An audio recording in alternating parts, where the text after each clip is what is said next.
அழிவுக்கு பாத்திரமாய் இருக்கிற தேசத்துக்காக கோபத்தோடு இருக்கிற தேவன் நீதியை வெளிப்படுத்துகிற தேவனுக்கு முன்பாய் நின்று பரிந்து பேசி ஜெபிப்பதற்குதே, அதுதான் திறப்பிலே நின்று ஜெபிக்கிற ஜெபம். புரியுதா உங்களுக்கு? அதுதான் ஆண்டவர் சொல்ல, திறப்பிலே நிற்க ஒரு மனுஷனை தேடுகிறேன். இதுதான் மன்றாட்டு ஜெபம் என்பது, பரிந்து பேசுகிற ஜெபம் என்று சொல்லுவது, கெஞ்சி பிரார்த்தனை செய்வது என்பது. சரி, இதை குறித்து பைபிளில் நீங்கள் பார்த்தீங்கன்னா தனிப்பட்ட ஒரு பைபிள்லேருந்து சில உதாரணம் சொன்னால் உங்களுக்கு விளங்கிறோம். இப்போ தனிப்பட்ட ஒரு நபருக்காக திறப்பில் நின்று ஜெபிக்கிற ஒரு சம்பவம் எண்ணாகமம் 12 அதிகாரத்தில் எழுதியிருக்கு. எண்ணாகமம் 12 அதிகாரம் எடுங்க, வேத புஸ்தகத்தில் எண்ணாகமம் 12 அதிகாரம் நீங்கள் எடுத்தீங்கன்னா அங்கே ஒரு சம்பவம் எழுதப்பட்டிருக்கிறது. மோசேக்கு விரோதமாய் மிரியாம் ஆரோனை எழும்புறாங்க. மோசே ஒரு தீர்க்கதரிசி, மிரியாம் ஆசாரியனாக ஊழியத்துக்கு அர்ப்பணிக்கப்பட்டவன். அப்படியே மிரியாமும் தீர்க்கதரிசி. இதில் ஒரே குடும்பத்தை சார்ந்தவங்க. அதில் மோசே தான் இளையவர், ஆரோன் அவனுடைய சகோதரி, இவங்கெல்லாம் இருக்கிறாங்க. ஊழியம் நடந்து கொண்டு இருக்கிறது, கர்த்தர் அவங்களை பயன்படுத்தி கொண்டு வருகிறார். திடீர்னு ஆரோனுக்கு மிரியாமுக்குள்ள என்ன வந்ததுன்னு தெரியல, அவங்க மோசைக்கு விரோதமாக எழும்புறாங்க. உங்ககிட்ட தான் கர்த்தர் பேசுகிறாரா, எங்கூட தான் பேசுறாருன்னு சொல்லி மோசைக்கு விரோதமாக எழும்பி அவனை குற்றப்படுத்தி பேசுறாங்க. ஒண்ணுமில்லாத காரியத்தை பெருசாக்கி அவனுக்கு விரோதமாக பேசுறாங்க. அப்போ மோசை அமைதி இருக்க, ஒண்ணுமே பதில் பேசலை. அவங்க மோசையை குற்றப்படுத்துறாங்க. சபையார் எல்லாம் கவனிக்கிறாங்க.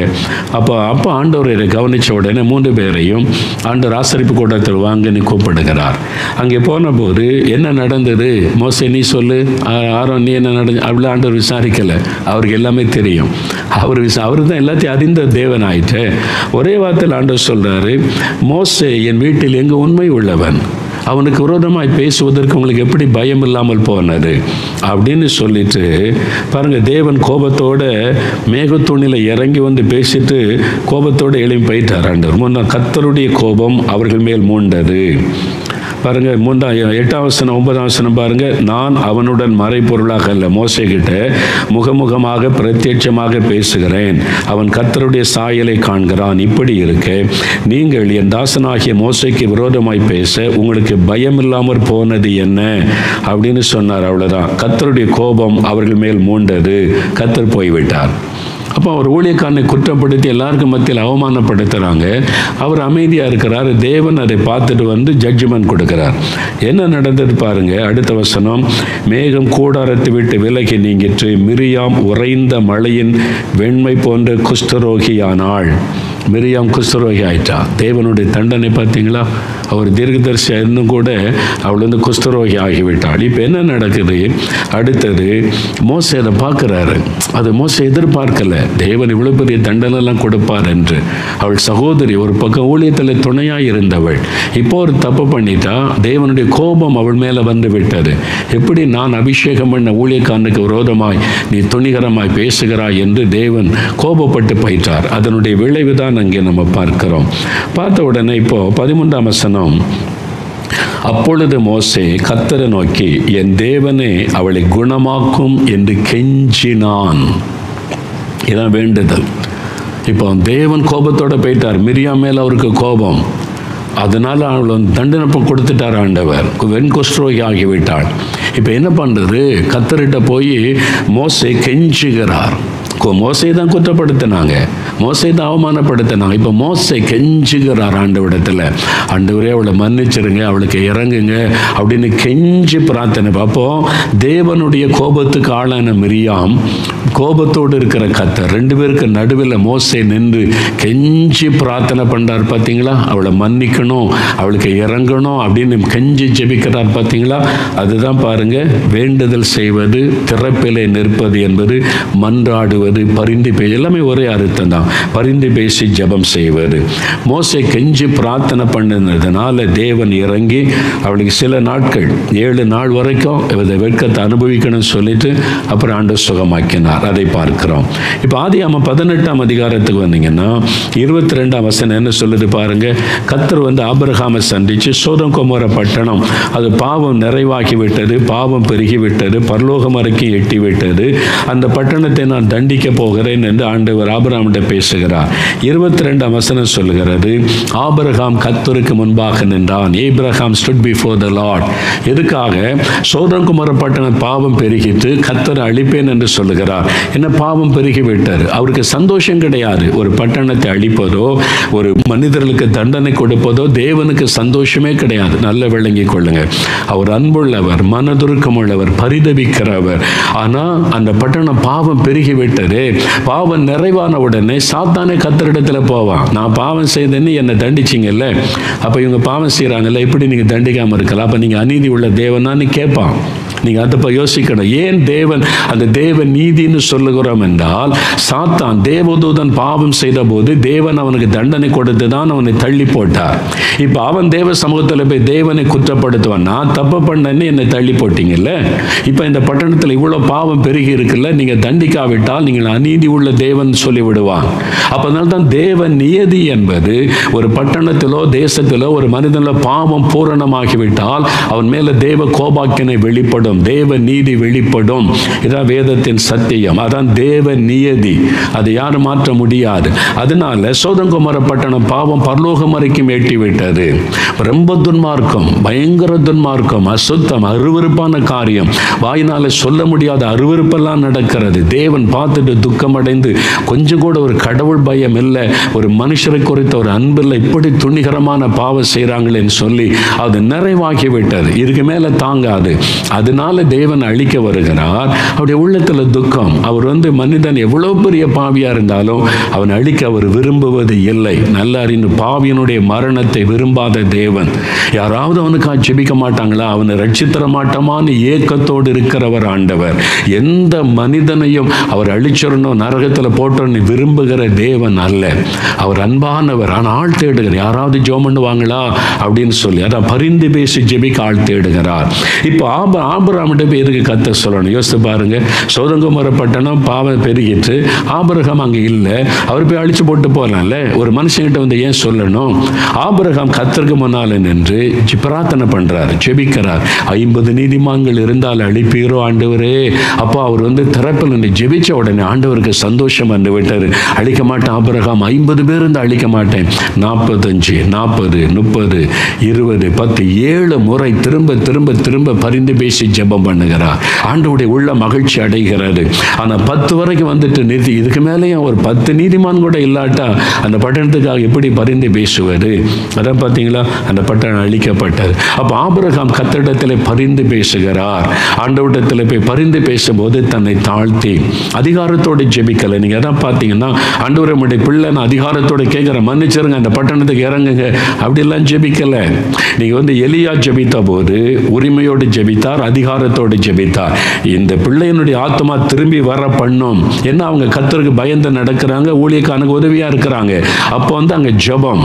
இங்க இவங்க பாவம் செய்து அழிவுக்கு பாத்திரமாக இருக்கிறாங்க. இங்க போய் அதிகாரத்தோடு ஜெபிக்க முடியாது. அப்ப பரிந்து பேசிதான் ஜெபிக்க முடியும். ஒரு பாவிக்காக ஜெபிக்கும் போது பரிந்து பேசிதான் ஜெபிக்க முடியும். ஆண்டவரே நான் உம்முடைய பிள்ளை சொல்றேன், அவனை மன்னிச்சிருங்க, அவனுக்கு அற்புதம் செய்யுங்க, அப்படி நம்ம ஜெபிக்க முடியாது. இறக்க செய்யுங்க, மன்னிங்க, தயவு காட்டுங்க, நான் உங்களுக்காக உத்தரவாதம் பண்றேன், அப்படிதான் ஜெபிக்க முடியும். அதுதான் மன்றாட்டு ஜெபம். இப்போ ஒரு பட்டணத்துக்காக ஆபிரகாம் மன்றாடி ஜெபிக்கிறார். அதுதான் இந்த வசனத்தில் எழுதப்போ சொல்ல, ஆண்டவரே இன்னும் ஒரு முறை நான் பேசட்டுமா, நான் சாம்பலானவன், நான் தூஷியானவன், தன்னை தாழ்த்தி ஆண்டவர்கிட்ட பயத்தோடு பேசுகிறார். தேவனுடைய சிநேகிதன் தான், ஆனாலும் கூட பரிந்து பேசும்போது எப்படி ஜெபிக்கிறார் நீ வாசித்து பாருங்க. ஆண்டவர்கிட்ட போய் கெஞ்சுகிறார், இரக்கத்துக்காக மன்றாடுகிறார். இன்னும் ஒரு விஷயம் நான் பேசுகிறட்டுமா, உமக்கு கோபம் வராமல் இருப்பதாக, அப்படிலாம் சொல்லித்தான் அவர் பேசுகிறார். அதான் பரிந்து பேசுகிற ஜெபம். அது மாத்திரல்ல, இன்னொரு அதிகாரம் யாத்திராகமம் 32 அதிகாரம் எடுத்தீங்கன்னா, யாத்திரா 32 அதிகாரத்தில் இஸ்ரவேல் மக்களை மோசே வழிநடத்தி கொண்டு வந்தபோது வனாந்தரத்திலே பாவம் செய்துட்டாங்க.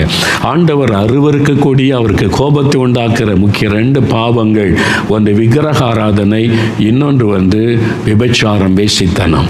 இந்த 2க்கும் இடம் கொடுத்துட்டாங்க. அந்த இஸ்ரவேல் மக்கள் 2க்கும் இடம் கொடுத்துட்டாங்க. அது மாத்திரமல்ல, அநியாயமாய் ரத்தம் சிந்தப்படுவது, இன்னசென்ட் பீப்புளுடைய ரத்தம், குற்றமில்லாத ரத்தம் சிந்தப்பட்டா அது சாபமாகியோட கர்த்தரை நோக்கி நோக்கி அது கூப்பிடும் அந்த ரத்தம் என்று பைபிளில் சொல்லப்பட்டு இருக்கிறது. அதனால தான் தூத்துக்குடியில் 17 பேர் ரத்தம் சிந்தினாங்களே, நீதிமன்றம் கேட்குது, ஆயுதங்களோடு வரல அவங்கள சுட்டு கொன்னீங்களப்பா, இது எவ்வளோ பெரிய கொடூரம்னு நீதிபதி வேதனையோடு தெரியப்படுத்துகிறார். அதில் சம்பந்தப்பட்ட ஒவ்வொருவரும் பாருங்க, ரொம்ப அவங்க பயங்கரமான குற்றவாளிகள், காரணமாக இருந்தவங்க. அநியாயமான ரத்தம் சிந்தப்பட்டது. அவங்க ரவுடிகளும் கிடையாது, ஆயுதங்களோடு வரலை. இப்படி அநியாயமா இன்னசென்ட் பீப்புளுடைய ரத்தம் சிந்தப்பட்டால் அந்த ரத்தம் தேவனை நோக்கி கூப்பிடும் என்று பைபிளில் இருக்குது. என்னை ரத்தத்தை சிந்த பண்ணிட்டாங்களே, நான் என்ன தப்பு பண்ணேன், அநியாயமா என்னை கொண்டுட்டாங்களே. அப்போ தேவன் அதை நியாயம் விசாரிப்பார். அது சம்பந்தப்பட்ட காவல்துறை அதிகாரியாக இருந்தாலும் சரி, சம்பந்தப்பட்ட அரசியல்வாதிகள் அதிகாரத்தில் இருந்தாலும் சரி, கர்த்தர் நியாயம் தீர்த்து விடுவார். தப்ப முடியாது. இதுதான் பைபிளில் சொல்லப்பட்டிருக்கிற ஒரு விஷயம். நல்லா அறிந்து கொள்ளுங்க. அது மாதிரி இந்த மக்கள் கர்த்தரால் தெரிந்து கொள்ளப்பட்டவங்க தான். அவங்க சிலையை செஞ்சு வச்சு, மாட்டு சிலையை, ஒரு கன்றுக்குட்டி சிலையை வச்சு தான் எங்களை கடவுள் எங்களை கூட்டிட்டு வந்தார்னு கும்பிட ஆரம்பிச்சிட்டாங்க. கர்த்தர் அவங்களோட பேசி இவ்வளவு அற்புதம் செய்த பிறகும் அவங்க அது மாதிரி வணங்க ஆரம்பிச்சிட்டாங்க. விபச்சாரம், வேசித்தனம் உள்ள நுழைஞ்சிட்டு, விக்கிரகாரன் வந்தோடனே விபச்சாரம் வந்து விடும். பாருங்க, இதுதான் பைபிளில் சொல்லப்பட்டாரு. வசனத்தில் யாத்திராமத்தில் நீங்க வாசித்தீங்கன்னா பார்க்க முடியும், 32 அதிகாரத்தில். அப்போ ஆண்டவர் சொல்றாரு, ஆண்டவர் கோபப்படுறாரு. இப்போ ஆண்டவருக்கு கோபம் வந்து விட்டார். கோபம்னா வருத்தம் வந்து விட்டது. நான் அவங்களை கூட்டிட்டு வந்த பாவத்துக்கு இடம் கொடுத்துட்டாங்களே. இப்போ ஆண்டவர் என்ன சொல்றாரு தெரியுமா? நீங்க பைபிளில் வாசித்து பார்த்தீங்கன்னா ஆண்டவர் 7ஆம் வசனம், யாத்திரா 32:7, அப்பொழுது கர்த்தர் மோசேயை நோக்கி, நீ இறங்கி போ. மலையில் இருக்கிறார் மோசே, கீழே நடக்கிறது அவருக்கு தெரியல. கர்த்தர் சொல்றார், எகிப்து தேசத்திலிருந்து நீ நடத்தி கொண்டு வந்த உன் ஜனங்கள் தங்களை கெடுத்து கொண்டாங்க. உன் ஜனங்கள், நீ எகிப்து கூட்டிட்டு வந்தியே, உன் ஜனங்கள் தங்களை கெடுத்து கொண்டாங்க அப்படின்னு அவருக்கு ஆண்டவர் சொல்றார். நீங்க அதை வீட்டில் வாசித்து பாருங்க, இன்ட்ரெஸ்டிங்காக இருக்கும். ஆண்டவர் யாத்திராமம் நீங்க 3ஆம் அதிகாரத்தில் வாசித்தீங்கன்னா, என் ஜனங்கள் படுகிற உபத்திரவத்தை கண்டேன். மோசே, எகிப்து தேசத்தில் என் ஜனங்கள் உபத்திரப்படுறாங்க, அவங்களை கூட்டிட்டு வரேன்னு நீ வான்னு கூப்பிட்டார். அப்படிதான் சொல்றாரு, என் ஜனம் என் ஜனம். இங்க சொல்றாரு, மோசே உன்னுடைய ஜனம், நீ தானே கூட்ட அந்த எகிப்திலிருந்து உன்னுடைய ஜனம். அந்த அளவுக்கு தேவனுடைய உள்ள துக்கப்பட்டு விட்டாரு. நீங்க பாருங்க, உன் ஜனம் தங்களை கெடுத்து கொண்டாங்க, நீ கீழே போய் பாருன்றாரு. மோசே எப்படி ஜெபிக்கிறார் பார்த்தீங்களா? அவர் நல்ல கவனிங்க, இந்த வசனம் பாருங்க, 12-13 வசனம் பின்பகுதியிலிருந்து வாசிங்க. 12ஆம் வசனத்தின் பின்பகுதி, உமது ஜனங்களுக்கு தீங்கு செய்யாதபடி அவர்கள் மேல் பரிதாபம் கொள்ளும், உமது தாசனாகிய ஆபிரகாமையும் ஈசாக்கையும் இஸ்ரவேலையும் நினைத்தருளும் சொல்லிட்டு கடைசி வார்த்தை பாருங்க, ஆணையிட்டு சொன்னீரே என்று கெஞ்சி பிரார்த்தித்தான். கெஞ்சுவது. இப்போ ஆண்டவரிடத்தில் தேவனுக்கு கோபம் வந்து விட்ட, தேவனை துக்கப்படுத்திட்டாங்க இந்த பாவத்தினால. ஆண்டவர் சொல்ற உன் ஜனம்ன்றாரு. நீங்க வாசித்து பாருங்க, கர்த்தர் சொல்றாரு உன் ஜனம். மோசே சொல்றாரு, இல்ல ஆண்டவரே உம்முடைய ஜனம், நீர் எகிப்து தேசத்திலிருந்து அழைத்து கொண்டு வந்த உம்முடைய ஜனத்தின் மேல் கோபம் வராமல் இருப்பதாக. ஆண்டவர் அவர் எப்படி பேசுறாரு? அதான் பரிந்து பேசுவாரு. ஆண்டவர் கோபத்தில் சொல்றாரு, உன் ஜனம், நீ தானே கூட்டிட்டு வந்து அழிச்சு போடுவேன்றாரு. இப்படி பாவத்துக்கு இடம் கொடுத்துட்டாங்க, என்னை துக்கப்படுத்துறாங்க. என்ன மோசே சொல்றாரு, அவங்க உம்முடைய ஜன ஆண்டவரை, நீங்க தானே கூட்டிட்டு வந்தீங்க, இறக்கம் செய்யுங்க. கெஞ்சி பிரார்த்திப்பது, அதான் மன்றாடுவது. விளங்குறவங்களுக்கு பைபிள் அதில் நீங்க அழகா வாசித்து அறிந்து கொடு. கெஞ்சி பிரார்த்தித்தான். அப்பொழுது பாருங்க 14ஆம் வசனம், அப்பொழுது கர்த்தர் தமது ஜனங்களுக்கு செய்ய நினைத்த தீங்கை செய்யாதபடி பரிதாபம் கொண்டார். ஒரு மனிதன் கெஞ்சி பிரார்த்தனை பண்ண உடனே தேவன் பரிதாபம் கொண்டார். அதனால தான் பாருங்க, தேசத்தில் தீங்கு வந்த உடனே நம்ம அழுது ஜெபிக்கிறோம், கெஞ்சுகிறோம். நம்ம தேசத்தில் எல்லாமே நீதியாக நடக்குதா? யோசித்து பாருங்க. மனிதனை தெய்வம்ன்றான், அல்ல துன்மார்க்கனை, லஞ்சம் வாங்குறவன், அநியாயம் பண்றவனை, மனிதனை கடவுளை பற்றி சொல்றவன் ஒரு மனிதன், அவ்வளவுதான். அவன் தவறு செய்ய வாய்ப்பு இருக்கிறது. அவனை எப்படி கடவுளோடு ஒப்பிட முடியும்? இந்தியாவில் 2 லட்சமா பேர் தங்களை கடவுளாய் காண்பித்து மனுஷர்கள் அந்த மனிதனை கடவுளா வணங்குறாங்க. அது எவ்வளவு பெரிய சாபக்கேடு. யோசித்து பாருங்க. அவன் கடவுளை பற்றி சொல்லுகிற மனிதன், அவ்வளவுதான். அவன் சொல்லுகிற கடவுளை தானே வணங்கணும், எதுக்கு மனிதனை வணங்கணும்? அது ஒரு சாபக்கேடு. இதெல்லாம் தேசத்தில் விபச்சாரம் இந்தியாவில் வேகமாய் பெருகி கொண்டு இருக்கிறது. எவ்வளவு விபச்சாரம், வேசித்தனம் பெருகி இருக்கிறது. அநியாயமா ரத்த சிந்த, ஜாதி பெயர்ல, மதத்தின் பெயரில், சுயநலத்தினால் எத்தனை பேர் கொலை செய்யப்பட்டு ரத்தம் சிந்தப்படுகிறது. 3 வயசு குழந்தை, 5 வயசு குழந்தை அநியாயமாய் அதை கெடுத்து அதை கொலை பண்ணி கிணத்துல போட்டு போறான், ரோட்ல போட்டுட்டு போறான். வாலிப பெண் பிள்ளைகள் கொலை செய்யப்பட்டு வீதிகளிலே வீசப்படுறாங்க. அந்த ரத்தம் தேவனை நோக்கி கூப்பிடும். அந்த தீட்டு உள்ள தேசம். யோசித்து பாருங்க. அப்போ தேவன் எல்லாத்தையும் பார்க்குற ஆளுகிறவங்க எப்படி இருக்கிறாங்க? லஞ்சம், ஊழல், அநியாயம், லஞ்சத்தை ஒழிப்போன்னு வந்தவங்க கூட ஊழல் பண்ணவங்கள பாதுகாப்பாக வச்சுருக்கிறாங்க. எனக்கு அடிமையாக இருக்கிறியா, அப்போ நான் வந்து ஓகே, நீ லஞ்சம் வாங்குறதை கண்டுகொள்ள மாட்டேன். என்னதான் இந்தியாவில் நடக்குது யோசித்து பாருங்கள். லஞ்சத்தை தடுப்போம், லஞ்சம் வாங்க அனுமதிக்க மாட்டோம் அப்படின்னு ஆட்சிக்கு வந்தவங்க கூட இவங்க ஊழல் பண்ணி லஞ்சம் வாங்கி கோடி கோடியை சுருட்டி வச்சதை கண்டுபிடிச்ச பிறகு கூட ஏன் ஆக்ஷன் எடுக்கலை? எனக்கு அடிமையாரு, அவ்வளோதான். அப்போ சுயநலம் வந்துட்டு இல்லை. அப்போ தேசத்தை கத்த நியாயந்திருக்க மாட்டாரா? கொள்ள நோய் வராதா? ஆபத்து வராதா? யோசிங்க. தேவன் ஒருவர் கவனித்து கொண்டு இருக்கிறார். நீங்கள் எப்படியும் பண்ணுவீங்க, நான் சும்மாவே இருக்கணும்னு அவர் கடவுளாக இருக்க முடியாது. அதனால தான் அந்த தெய்வ கோபம் வருகிறது தேசத்தின் மேலே. அது மக்கள் மூலமாக வருது, ஆளுகிறவர்கள் மூலமாக வருது, கிறிஸ்தவ மூலமாக வருது. நான் உனக்கு சர்ச்சு கொடுத்து பைபிள் கொடுத்து இப்படி தான் ஆராதிக்கணும்னு சொன்னால் நீ ஆசீர்வாதத்தட்டு நீ வேலை பேசிக்கிட்டு இருக்கியா? சர்ச்சுக்குள்ளே வியாபாரம் பண்ணுறியா? நீ தேவன் பார்த்துக்கிட்டு சும்மா இருப்பாரா? ஊழியம் செய்ய ஆத்துமாதம் பண்ணுன்னு சொன்னால் நீ அரசியல் பண்ணிக்கிட்டு போட்டிக்கு நடத்தி கொண்டு ஆட்களை பழி வாங்குறதோ மாத்துறதோ இருக்கா சர்ச்சு கொடுத்தவனுக்கு? தேவன் நியாயந்திருப்பாரா? நியாயந்திருக்க மாட்டாரா? யோசிங்க. இந்த மாதிரி பாவங்கள், அப்போ இதெல்லாம் நம்ம ஆண்டவர்கிட்ட போய் மன்னிச்சிருங்க ஆண்டவரே, இதெல்லாம் எங்களுடைய தேசத்தின் பாவம், எங்களுடைய சபையின் பாவம், எங்களுடைய தலைவர்களுடைய பாவம், எங்களுடைய ஆளுகிறவருடைய பாவம், நம்ம அறிக்கையிடணும் இல்லை? அதான் பரிந்து பேசுவது, ஆண்டவரிடத்தில் மன்றாடுவது, அதான் பரிந்து பேசுகிற ஜெபம். இங்கே மோசே பாருங்க, ஒரு இன மக்கள் 30 லட்சம் மக்களுக்காக பரிந்து பேசுகிற திறப்பில் நின்று கெஞ்சி பிரார்த்தனை பண்ணினார். அதே மாதிரி ஒரு தேசத்துக்காக நெகேமியா பாருங்க, பைபிளில் நெகேமியா 1ஆம் அதிகாரம் எடுங்க. நெகேமியா 1ஆம் அதிகாரம் 4ஆம் வசனம். நெகேமியா 1ஆம் அதிகாரம் 4ஆம் வசனம் வாசித்தீங்கன்னா, அங்கே ஒரு தேவ மனிதர் பாபிலோன் தேசத்தில் இருக்கும்போது இஸ்ரவேல் தேசம் எருசலேம் சுட்டரிக்கப்பட்டு கிடக்கு, தேசம் பாழாய் போயிட்டு, இதெல்லாம் அறிந்த உடனே அவர் தேவ சமூகத்தில் ஜெபிக்கிறார். என்ன ஜெபம் பண்றார் பாருங்க. அந்த 4ஆம் வசனம் ரொம்ப அழகாய் ஒரு காரியத்தை சொல்லுகிறது. அதை வாசித்துருவோம். அவர் அதான் மன்றாட்டு ஜபத்தை குறித்து ரொம்ப அருமையாக சொல்லப்படுகிறாரு.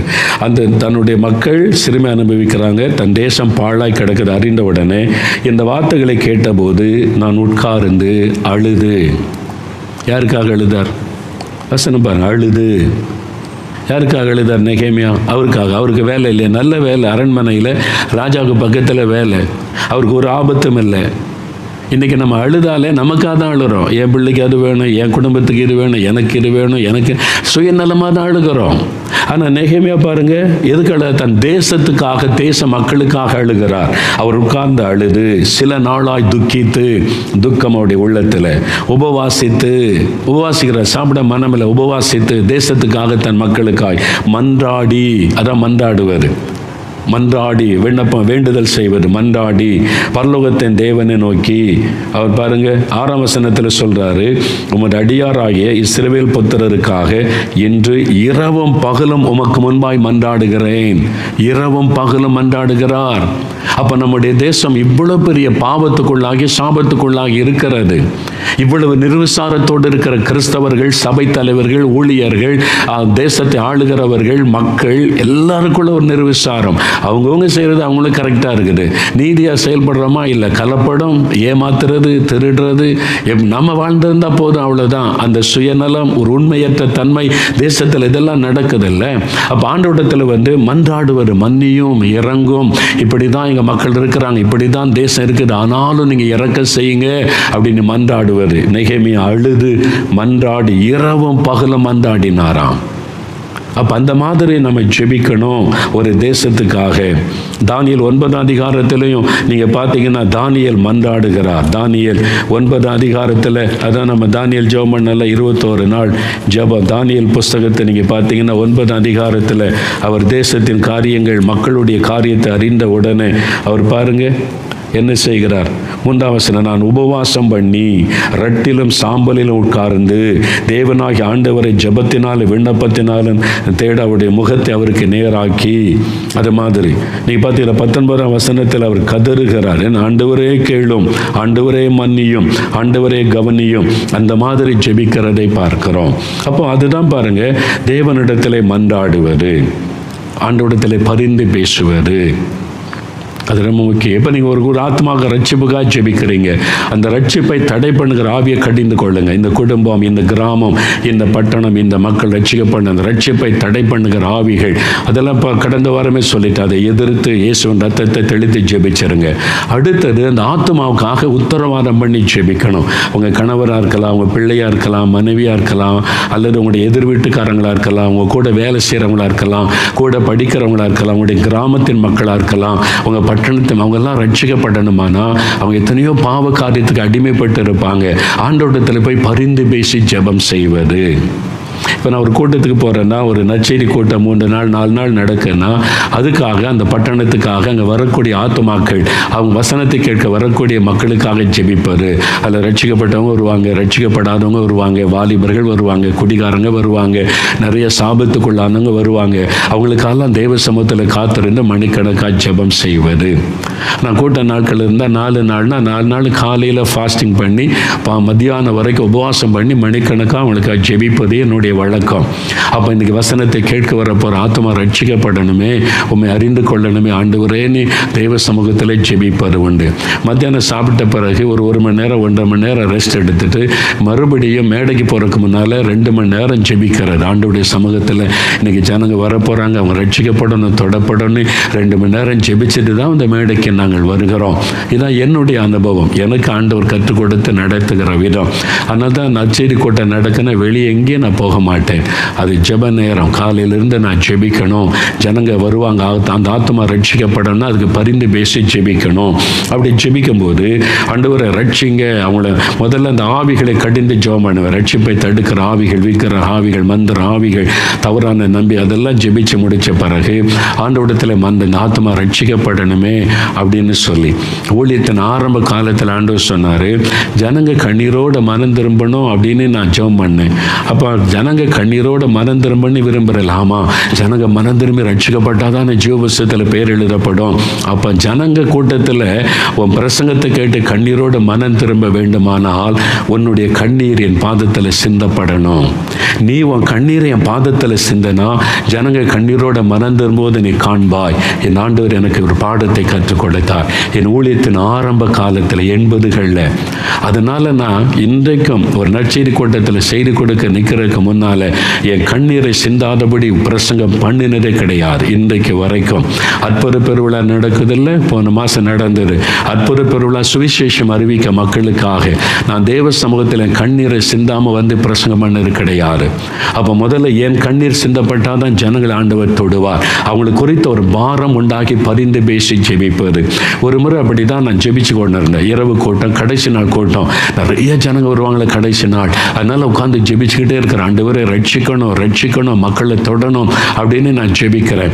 அப்படியே ஜெபிச்சேன்னா திரள் கூட்ட மக்கள் வர்றாங்க. அவங்களை குறித்த பாரம் அப்படியே அழுத்துக்கிறது. எவ்வளோ ஆத்துமாக்கள், இவங்கெல்லாம் பரலோகத்துக்கு வரணுமே, இயேசு சிலுவையில் ரத்த சிந்தனாரேன்னு நான் அப்படியே பாரத்தோடு ஜெபிச்சுக்கிட்டே இருக்கிறேன். அப்போ திடீரென்று ஜெபிக்கும் போது எனக்கு ஒரு தரிசனம் காண்பிக்கப்பட்டது. என் ஆவியில் ஒரு தரிசனத்தை ஆண்டவர் எனக்கு காண்பித்தார். நான் பார்க்கிறேன், ஒரு உயரம் உன்னதமான சிங்காசனத்தில் கர்த்தர் வீட்டு இருக்கிறார். பிரம்மாண்டமான ஒரு சிங்காசனம், நிறைய படி இருக்கிறார். கிட்டத்தட்ட 100 படியாவது இருக்கும். அவ்வளோ உயரத்தில் அந்த சிங்காசனம், அந்த படிகள் எல்லாம் இருக்கிறது. அந்த படிக்கு கீழே நான் சின்ன ஒரு மனுஷன். அந்த படிக்கு கீழே நான் முழங்கால் படியிட்டு ஆண்டவரை பார்த்து அப்படியே நான் இப்போ ஜெபிக்கிற ரூமில் அதே மாதிரி ஜெபிக்கிற ஆண்டவரே, இன்னைக்கு ஜனங்க கடைசி நாள் கூட்டம், ஜனங்க வருவாங்க, ரட்சிக்கப்படணுமே, ஆத்துமாக்களை சந்திக்கணுமே அப்படின்னு நான் அப்படியே ஜெபித்து கொண்டு இருக்கிறேன். அப்படி ஜெபிக்கும் போது என் பக்கத்தில் ஒருவர் வருகிறார். ஒருவர் என் தோளில் கை வைத்து சொல்லுகிறார், அப்படி இல்லை மகனே, நான் சொல்கிற மாதிரி நீ ஜெபம் பண்ணு.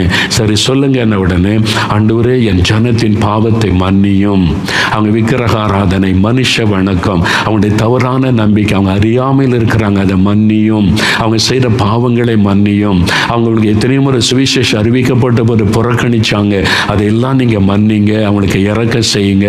அப்படி அவங்களுக்கு வெளிப்படுத்துங்க, அவங்களுக்கு காண்பீங்க, அவங்க ரட்சிக்கப்படும்படிக்கு அவங்களுக்கு அற்புதம் செய்யுங்க. செய்யுங்க, உங்களுடைய அன்பை வெளிப்படுத்துங்க, இப்படிலாம் ஜெபம் பண்ணணும்னு அப்படியே அழுத நான் ஜெபிக்கிறேன். ஆண்டவரே மன்னிச்சிருங்க, இரக்கம் செய்யுங்க, அவங்களுடைய பாவங்களை மன்னிங்க, விக்கிரகாராதனை மன்னிங்க, அவங்க இப்படி ஆண்டவரே தவறான நம்பிக்கைகளை மன்னிங்க, மனுஷ வணக்கத்தெல்லாம் மன்னிச்சிருங்க, அவங்க ரட்சிக்கப்படணும்னு அழுது நான் ஜெபிக்கிறேன். அப்போ வெகு நேரம் அந்த பாரம், அந்த நாளில் திரள் கூட்ட மக்கள், இயேசுவை அறியாத மக்கள் ரட்சிக்கப்பட்டாங்க. நான் பார்த்தேன், கண்ணீரோடு வந்து ஒப்பு கொடுத்து ரட்சிக்கப்பட்டதை நான் பார்த்தேன். யார் வந்து எனக்கு அதை சொல்லிக் கொடுத்தது? பரிசுத்த ஆவியானவர். இப்படி தான் நீ ஜெபிக்கிறதா மன்றாடுவது. ஆத்துமாக்களுக்காக மன்றாடினா அந்த ஆத்மா ரட்சிக்கப்படும் என்பதை ஆண்டவர் சொல்லிக் கொடுத்தார். இதான் ரோமர் 8:26 வாசிக்கிறோம். ஆவியானவர் தாமே வாக்கு கடங்காத பெருமூச்சுகளோடு வேண்டுதல் செய்கிறார். யோசிச்சு பாருங்க, வாக்கு கடங்காத பெருமூச்சோடு ஜெபிக்கிறதுனா என்ன? பெருமூச்சு விடுவது நான் யோசிச்சு பாருங்க, அப்படியே நீண்ட பெருமூச்சு விடுவது. ரொம்ப அழுதிங்கன்னா பெருமூச்சு ஒரு அடி வயிற்றிலிருந்து வேதனை வரும். என்னுடைய தனியான ஆத்துமாக்களுக்காக ஜெபிக்கும் போது சில சமயம் தாங்க முடியாமல் வார்த்தை வராது, கண்ணீர் வரும், அழுக வரும், ஒரு ஏக்கம் வரும். ஜனங்களை கண் முன்னால் நிறுத்தும் போது, என் ஜனங்கள் 140 கோடி மக்கள் இந்தியாவில், எவ்வளோ பக்தி உள்ள மக்கள், ஆண்டவரை இந்த ஆத்துமாக்கள் பரலோகத்துக்கு வரணுமேன்னு சொல்லும்போது அந்த பாரம் உண்டாகும். எனக்கு எப்பயே இந்த பாரம் வரமாட்டேங்கன்னு சிலர் நினைப்பீங்க.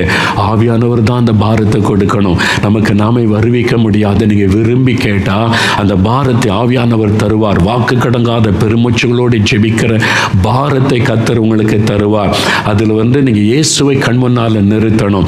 சிலுவையில் அவர் மரித்தது இந்த ஜனங்களுக்காய். 140 கோடியின் இந்திய மக்கள், அவங்களுடைய பக்தி உள்ளவங்க, அறியாமை, அவங்க எவ்வளோ பக்தியோடு தெய்வத்தை தேடுறாங்க, தெய்வத்தின் மேல் அன்பும் பாசமும் உள்ள மக்கள், தெய்வ வணக்கத்துக்காக எதை செய்கிற மக்கள், அவங்களுக்காக அவங்களை பார்க்கும்போது ஒரு வேதனை வரும். சிலுவையில் இயேசு இவங்களுக்காக மரிச்சிருக்கிறார், ரத்தம் சிந்தி இருக்கிறார். அந்த சிலுவை நோக்கும்போது, என் ஜனத்துக்காக ரத்தம் சிந்தினீங்களே, என் ஜனத்துக்காக நீங்க அடிக்கப்பட்டீங்களா, அதை நினைக்கும் போது ஆவியானவர் அந்த பாரத்தை உண்டாக்குவார்.